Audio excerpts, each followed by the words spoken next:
সবারই ঘরে একজন সম্মানী ব্যক্তি আছে, যাকে যদি সম্মান করেন তাহলে কিন্তু আপনি সমাজেও দাম পাবেন, সব জায়গায় দাম পাবেন। সে কিন্তু আপনাকে একটা বটগাছের মতন ছাওয়া দিয়ে রাখে।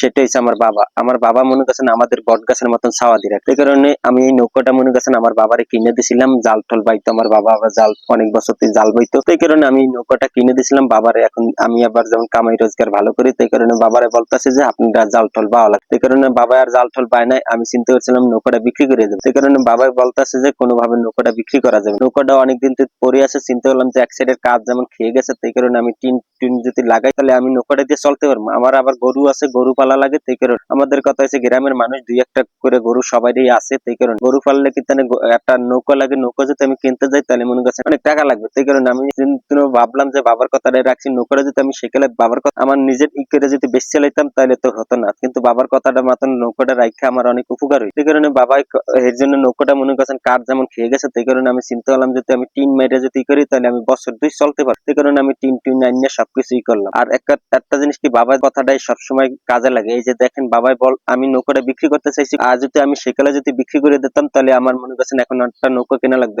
দেখেন বর্ষার সিজন কিন্তু ঘাস মাস কাটা লাগে, ইটি কাটা লাগে। তাই কারণে গরু পালতে হইলে আপনার ঘাস কাটা লাগে, আপনার অনেক দূরের থেকে ঘাস আনা লাগে। সেই কারণে আর এই যে বাবার কথাটা রাখছি দেখে আজকে মনে করছেন আমার অনেক উপকার হয়েছে। এক কথা হচ্ছে বাবা হয়েছে একটা বট গাছের মতন। বাবা মানে কি আপনার বোঝার শক্তি, মানে এটা যে কোনো জিনিস আপনার পাওয়ার দেবে শুধু বাবা। আপনার বাবা কীর্তনে একটা হচ্ছে বাবার সবসময় ভালোবাসবেন। বাবা মনে করছেন একটা বট গাছের মতন মনে করছেন ছাওয়া দেয়। এই যে এখন আমি কীর্তনে একটা জিনিস কি কামাই রোজগার এখন ভালো করে দেখে বাবারে মনে করছেন যে বলছি যে আপনার কোনো কাজ কাম করা লাগবে না, আপনি খালি ঘুরবেন আর খাইবেন। এই কারণে বাবা মনে করছেন তম কাজ কাম করে, টুকটাক করে এবার ই করে। এই যে আমি মনে করছি ওটা ঠিক করে তারপর দিতেছে এটা দেখি তাহলে আমি ঘাস ঠোস কাটতাম, ইটুই কাটতাম। এই কারণে আমি নৌকাটা আর ই করি না, কীর্তনে বাবা রাখতে কইছে, তাই কারণে।